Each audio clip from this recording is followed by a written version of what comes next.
फक्त एकदा असं झालं होतं की मला अमरापूरकर होते, सदाशिव अमरापूरकर. तर माझा ऍक्टिंगचा फॉर्मॅट काय, कॉमेडी, फार्स वगैरे हे, आणि ते होतं रोमॅन्टिक सॉन्ग. ही होती आपली कोरिओग्राफर आपली दीपाली विचारे होती. दीपाली विचारे कोरिओग्राफर होते, आणि त्यांनी एका छोट्या शाळेमध्ये फुल रोमॅन्टिक लाईट केला होता. माझी बायकोचं काम करणारी ती कुठले तरी पुण्याला राहणारी होती, आणि मला ते रोमॅन्टिक सॉन्ग जमीच ना तिला असं जवळ घेणं वगैरे, हे असं कधी आयुष्यात केलं. मग त्यांनी घेऊन गेले, अरे विकास काय करतोयस तू. म्हटलं सर नाही सवय नाही तुला. म्हटलं आहे, पण ते कॅमेरा समोर नाहीये. म्हटलं चार भिंतीत करणं वेगळं, कॅमेरा समोर एवढ्या लोकांसमोर करणं वेगळं. बघ विकास, याच्यामुळे तुझी इमेज बदलेल, कळलं का, तुला चांगले सिनेमा मिळतील, तू कर बरं. मग त्यांनी थोडंसं मला कानमंत्र दिले, कारण ऑफकोर्स एवढे मोठे विलन आहेत ते बॉलिवूडचे. त्यांनी काही कानमंत्र दिले मला, जे मी आता कॅमेऱ्यासमोर नाही सांगू शकत, कळलं का. सो मग त्याच्यानंतर मग मी जरा थोडा रिलॅक्स झालो. बस तेवढाच एक प्रसंग की डिरेक्टर माझ्यावर सिनेमाचा एखादा ओरडलाय. इनफॅक्ट मी आता ते डिजिटल आलेत, पूर्वी रील असायच्या, रील होत्या. मग ते जेवढं ते रिटेक व्हायचे तेव्हा रील तेवढं कॉस्टली असायचं. पण मी काय सांगायचो डिरेक्टरला की ना, माझी शॉट घेताय ना, आता OS आहे मला लागलाय, तर OS नाही तर नका करू, मला मधले ना क्यूज देऊ नका. मी माझे सगळे डायलॉग अख्ख्या सीनचे एकटा घेतो. मग ते मी अख्ख्या सीनचे एकटा डायलॉग घ्यायचो. जो असिस्टंट डायरेक्टर मधले क्यूज वाचतो ना, ते मी नाही वाचून द्यायचो. त्याच्यामुळे व्हायचं काय, त्यांची रील वाचायची, त्यामुळे माझा क्लोज लावून ते लोक सोडून द्यायचे. त्यामुळे डिरेक्टर माझ्यावर संतापलेत वगैरे असा प्रसंग कधी नाही आला. बरं, कॉमेडी इंडस्ट्रीमध्ये कॉमेडियन्सच्या ह्याच्यात इतके कॉमेडियन्स आहेत आपल्याकडे, आणि सगळे खूप, तुला आता माहिती असेल की वेगवेगळे क्वालिटीवाले कॉमेडियन्स आहेत. पॉलिटिक्स असतं का रे कॉमेडियन्स मध्ये? नाही. आणि त्याचा तुला कधी फटका बसलाय का? काम आलंय आणि पटकन मग सांगितलंय नाही आता ते तुला काहीतरी वेगळं कारण सांगितलं, आणि नंतर तुला दिसलं की कोणीतरी दुसरंच तुझ्या जागी ती भूमिका केली आहे त्या आर्टिस्टची. एक ना एशियन पेंट्सची ऍड होती, फार मोठी ऍड होती. त्याच्यात ना माझं कास्टिंग झालं होतं. माझा पासपोर्ट मागवून घेतला, बँड्राला जाऊन मी त्याचं ऑडिशन दिलं होतं, आणि त्यातलं जी मुख्य भूमिका होती ती मला मिळाली. आणि मग या तारखेला अमेरिकेला निघायचं. फक्त तिकीट माझं आलं नव्हतं, पण बाकी सगळं विजा करून त्यांचं झालं होतं. आणि मग एक दिवस अचानक मला फोन आला की अरे सर वो प्रोजेक्ट नहीं कर रहे हम लोग. म्हटलं का, पता नहीं वो कंपनी वालों ने कुछ तो बोल दिया. 1.5 महिन्याने मी ती ॲड टीव्हीला बघितली. त्यात तो जो कपिल शर्माचा जो मित्र आहे ना, चंदन प्रभाकर, जो कॉमेडीमध्येच काम करतो, कॉमेडी विथ कपिल्समध्ये, तो त्या भूमिकेत होता. तर रातोरात मला कळलं होतं की कपिल शर्माने त्याला रेकमेंड केलं होतं, आणि म्हणून त्याने चंदन प्रभाकरने तो रोल केला. ही साधारण कधीची गोष्ट बोलतोस? हे मी 16 मधली गोष्ट, आधीची, 2018च्या आधीची. 16 मधली गोष्ट आहे. म्हणजे आज 10 वर्ष झाली पकडतो. कदाचित तुझं लाईफ अजून वेगळं असतं. ऑब्व्हियसली असतं ना, एक ऍड मिळणं ना, हे फार मोठी गोष्ट आहे. आणि एशियन पेंट्सची ऍड म्हणजे, आणि त्यात मुख्य पात्र होतं त्यात ते मुख्य पात्र होतं. तुम्ही काय काय करू शकता हे पण पोचतं ना, हे कळतं. आणि तू जे म्हणालीस ना की कॉमेडियन्स मध्ये काही पॉलिटिक्स व्हायला कॉमेडियन किंवा सिरियस ऍक्टर किंवा काय बाकीच्या ठिकाणी असतं, कलाकार सांगितलंय, म्हणजे तुमच्यामध्ये असतं का? कारण ती एक वेगळी व्यक्तिरेखा, ते कॅरेक्टर भूमिका असतात त्यामुळे. तसं नाही. माझं प्रांजळ मत आहे की ही जी वृत्ती आहे ना, ती तुमच्यात असावी लागते. एखाद्याचं छळ करणं किंवा एखाद्याच्या अप्रोक्ष काही त्याच्याबद्दल वाईट बोलणं, एखाद्याचं काम काढून घेणं, कळलं का, हे काम मला पाहिजे असं इच्छा मनात धरून त्याच्याबद्दल वाईट बोलणं आणि त्याला बाजूला करणं आणि स्वतः तिथे उभं राहणं, हे तुमच्यात इनबिल्ट असावं लागतं. हे तुम्ही शिकून वगैरे किंवा बघून कोणाचं ते नाही होत. जे मला कधीच जमलं नाही, पण माझ्या बरोबर हे खूप वेळा झालेलं आहे. म्हणजे मी तुला खरंच सांगतो, मिफ्टा अवॉर्ड्स 2011ला मी तुला मगाशी म्हणालो मला दुबईला जायचं होतं, तर मी महेश मांजरेकरांचा तो इव्हेंटमध्ये मी होतो. दुबई पहिल्यांदा होत होतं, आणि ते दुबईला पहिलं होतं. आता ते मिफ्टा झालंय, त्यापूर्वी मिफ्टा होतं. आणि दुबई फिरायला मिळणार, अजून काय पाहिजे. मी लगेच हो म्हटलं. मग मी, भाऊ वगैरे अशी बरीच मंडळी होती, वैभव मांगले, आणि बरीच अख्खी इंडस्ट्रीज होती ना मराठीतली, अख्खी मराठी इंडस्ट्री होती. पण मी एकमेव कलाकार होतो, आम्ही 3 दिवस होतो तिकडे, एकमेव कलाकार होतो ज्याने अल्कोहोलला हात सुद्धा लावला नाही. त्या काळात म्हणजे पार्ट्या वगैरे सगळेच करायचे, पण मी एक थेंब. याचं कारण काय होतं की पुढे जाऊन, कारण हा महेश मांजरेकरांचा इव्हेंट आहे, आणि तो फिल्मचा बादशाह आहे, बेताज बादशाह आहे, बॉलिवूड गाजवलं, आता मराठी चांगलं करतायत, तर त्यांच्याकडे पुढे काम करायला मिळावं, माझं इम्प्रेशन कोणत्याही प्रकारे खराब होऊ नये, यासाठी मी ही गोष्ट अवलंबली. पण नंतर आल्यावर झालं काय, त्यांचा मला आजपर्यंत कधी फोन नाही आला, पण नंतर का नाही आला फोन ते मला कळलं. याने जाऊन मागे काहीतरी कानात सांग, त्याने जाऊन मागे काहीतरी कानात सांग, पण त्याने स्वतःहून मला कधीच काही अप्रोच केलं नाही की विकास तू असं आहे, एक छोटंसं आहे, करशील का. कधी काही झालंच नाही. सो अशा ज्या वृत्त्या आहेत ना त्या मला आवडत नाही. त्या वृत्त्या आजही माझ्या समोर येतात बरं का, माझ्याशी हसतात, खेळतात, बोलतात आणि मला माहिती आहे की ह्याने माझी वाट लावली आहे, या पर्टिक्युलर प्रोजेक्टला, हेही मला माहिती असतं. तरीसुद्धा मी त्याला गळा भेट देतो त्याच्या, आणि देवाला हेच म्हणतो की याचं चांगलं होऊ दे, भलं कर. ह्याने जे माझ्याबद्दल केलं ना त्याने अजून कोणाबद्दल करू नये, हे पण मी बोलतो देवाला. आणि ह्याचं भलं कर, पहिली गोष्ट. माझ्या नंतर कर, पहिलं ह्याचं कर.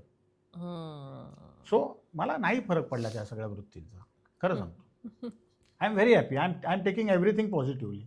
प्रत्येक गोष्ट पॉझिटिव्ह घ्यायची सवय माझी. निश्चित. आणि ते घेतलं तर तुमचे. पण तू कधी असं स्वतःहून फोन केलायस आत्ताचे जेवढे मोठे दिग्गज आत्ताच्या काळात कामासाठी डिरेक्टर्सना फोन केलेस? नाही, मी अजून फोन नाही केला की मी आता बरा आहे किंवा मला कामाची गरज आहे, मला काम द्या, असं म्हणून मी अजूनही कोणाला बोललेलो नाही आहे. याचं सिम्पल कारण एवढं आहे की मला आत्ता सध्या कुटुंबाला माझी जास्त गरज आहे. कळलं का? मी जे म्हटलं की 2018 मी कंप्लीट गेलो होतो, तेव्हा बायकोने संपूर्ण घर सांभाळलं इकॉनॉमिकली. ओके, तिने तिची कामं वाढवली, सगळं तिचं प्रस्थ जमा केलं. आज मुंबईमध्ये ती टॉपची डबिंग आर्टिस्ट आहे. 17 भाषा ती बोलते आणि 17 भाषा बोलणारी ती एकमेव मुंबईत, याची मला खात्री आहे. म्हणजे मला ज्या भाषांची नावं माहीत नाही त्या भाषांमध्ये ती डबिंग करते आणि तिने इकॉनॉमिकल सगळं सांभाळलं ना. सो आता मी अचानक तिला सांगू शकत नाही की आता मी 1.5 महिना बाहेर चाललोय. पूर्वी वडील होते, वडील 2016 गेले. वडील होते तोपर्यंत मी 1.5 महिना 2 महिने बाहेर राहायचो सिनेमासाठी. एक बॅग ठेवली की दुसरी उचलायची, दुसऱ्या सिनेमाला जायचं. आता परिस्थिती तशी नाही आहे. आता घर आणि या सगळ्या गोष्टी सांभाळणं आहे, त्यामुळे मी फुल फ्लेश आता अजून उतरलेलो नाही आहे. मी करतोय सिनेमा, नाही असं नाही. 2-3 महिन्यातून एक सिनेमा वगैरे. माझी 2 फिल्म्स रिलीजला तयार आहेत, मी खोटं सांगत नाही. एप्रिलमध्ये मी सिनेमा शूट करतोय. ओके, आणि स्टेजशी पण थोडा बहुत मी आता कनेक्ट होणार आहे पुढच्या महिन्यापासून. सो अगदी थंड असं काही नाहीये, बऱ्यापैकी पोटापाण्यापुरतं चाललेलं आहे आणि पुढे पण चालू राहील. आता मी काही प्रश्न तुला असे घेणार आहे की जे थेट मनातून असतील. लोकांना हसवणारा विकास कधी मनातून तुटलाय का? तो विकास कोणी पाहिलाय का? की त्या विकासला तुला दबून लोकांपासून लांब ठेवायला आवडतं, तुला तुझे एक्सप्रेशन सगळ्यांसमोर दाखवायला आवडत नाही, तो तुटलेला विकास? हो, बऱ्याच वेळा तुटलोय मी. खूप वेळा तुटलोय. मला असं आता एक नाही आठवत, पण मला माझी दुःख नाही मला लोकांना दाखवायला आवडत. मग तेच उत्तर हवंय. त्यासाठी बायको खर्च करून लग्न केलं एवढं, त्यासाठी बायको आहे. कधी काही दुःख झालं काय, आणि मुळात आम्ही नवरा बायकोसारखं आम्ही राहतो. आम्ही फ्रेंड्स आहोत, आणि ती पण यादा कदाचित मधली, मी पण यादा कदाचित मधला. त्यामुळे तेव्हा जसं आम्ही बोलायचो तसंच आज बोलतो. त्यामुळे अगदीच मनातलं काही हे असेल तर मी फक्त बायकोसमोर एक्सप्रेस होतो, अजून मी कोणासमोर नाही एक्सप्रेस होतो. आणि ज्या गोष्टींचा फायदाच नाही आहे, उगाच मी सिंपती मिळवून काय करणार आहे, काय त्याला काय मजा नाही आहे. त्यापेक्षा देवाने जे लाईफ दिलं आहे ते फेस कर आणि त्याच्या पुढे जगत राहा, ह्या मताचा मी आहे. कलाकारांच्या आयुष्यात नेहमी असं असतं की शो मस्ट गो ऑन. कधी असं झालं एखादा प्रसंग की मनात असंख्य वेदना लपवून तू ऍक्ट करतोयस? मनात कशाला, अगं शारीरिक वेदना होत्या तोंडावर, त्या घेऊन मी प्रयोग केलेला आहे. मी एकदा ट्रेनमधून पडलो होतो. माझा प्रयोग होता रात्री बोरिवलीला. त्या नाटकाचं नाव होतं आमचं सगळं 7 मजली. ओके, अष्टविनायक प्रोडक्शनचं ते नाटक होतं. मी राहायला तेव्हा होतो माईम पोलीस कॉलनी. मी ट्रेनमधून पडलो होतो प्रयोगाच्या 2 तास आधी. ओके, मी बेशुद्ध सुद्धा झालो, मला टाके पडले, ते 8 टाके पडले आणि घरी येऊन पडलो. आणि मग संतोषला आणि त्या मॅनेजर आमचे संदीप विचार यांना कळलं की हा काय आज प्रयोग करू शकत नाही. तरी पण ते आले माझ्याकडे आणि मला बोलले की तू अजिबात नाही प्रयोग करू शकत का? म्हटलं मी लाख करेन, घरातल्यांनी सोडलं पाहिजे ना. तेव्हा काय मॅरिड वगैरे नव्हतो, आई वडील सगळे होते तेव्हा, आणि बहिणी होत्या, माझ्या 2 मोठ्या बहिणी होत्या. तर म्हटलं मी फक्त घरी सांगितलं की मी फक्त ना तिथे जाऊन येतो प्रयोगाला. कारण प्रेक्षकांसमोर जाऊन सांगावं लागेल, दाखवावं लागेल त्यांना की असं असं झालेलं आहे म्हणून. तर मी त्यांना म्हटलं चला. मग बाय रोड त्यांनी नाही, फर्स्ट क्लासने नेलं मला थेट ठाकरे हॉलला, माहीम टू बोरिवली ठाकरे हॉल, आणि प्रबोधनकार ठाकरे हॉलला. आणि काय विकास काय नाही म्हटलं, कपडे ते प्रयोग करायचा आहे. आणि मी प्रयोग केला अख्खा. मला खूप दुखत होतं तेव्हा, आणि घरी मी तोपर्यंत कळलं नाही. खूप वर्षानंतर घरच्यांना सांगितलं की मी तो प्रयोग करून नाही, प्रचंड काय विचार त्याला काय. तो त्या शारीरिक वेदना घेऊन मी केलेली आहेत कामं. आणि मानसिक वेदना म्हणशील तर हे प्रत्येक कलाकाराला कुठे ना कुठे काही ना काही वेगवेगळ्या गोष्टींमध्ये असतं. पण जेव्हा तुम्ही रंगमंचावर जाता, तुम्ही कॅमेरासमोर जाता, तेव्हा तुम्ही तुमचे नसता. त्यामुळे तुम्हाला प्रेक्षकांना तुम्हाला तुमची दुःख दाखवण्याचा तुम्हाला हक्क नसतो, तुम्हाला तो अधिकार नसतो. तुम्ही संपूर्णपणे त्यांचे असता. त्यामुळे तुमच्या दुःखाचा भागच येत नाही. तुम्हाला जी संहिता दिली गेली आहे, जे तुमचे डायलॉग्स आहेत, जी तुमची भूमिका आहे, ती 100% तुम्हाला प्रेक्षकांसमोर आणावीच लागते.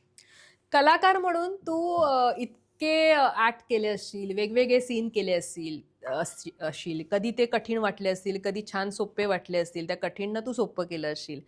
पण आयुष्य जर एक स्टेज असता आणि त्यावर तुला ऍक्ट करायचं, तर कुठला कठीण सीन तुझ्या आयुष्यातला तो आहे जो ऍक्ट करताना किंवा जो परफॉर्म करताना तुला खूप त्रास झाला? मी हॉस्पिटलमध्ये होतो ना, तेव्हा ना मला फक्त अशा स्लाइड्स काही दिसायच्या, ओटीतल्या स्लाइड्स, कोणतरी भेटायला आले अशा स्लाइड्स. आणि मी मनाशी बांधून चाललो होतो की आता मी संपलो, आता मी गेलो. तर तुला कळत होतं? मला काही म्हणजे विशेष नाही, अंधूक. सांगतो ना स्लाइड्स अशा नुसत्या, बरेच दिवस त्या स्लाइड्सच फिरत होत्या. आणि मला वाटलं की मी गेलोय म्हणून. आणि म्हटलं आता माझ्या कुटुंबाचं काय, माझ्या कुटुंबाचं काय. मी आत्ता नाही तर मी 4 दिवसांनी तरी जाईनच. पण माझा मुलगा तेव्हा 8 महिन्याचा होता, फक्त 8 महिन्याचा.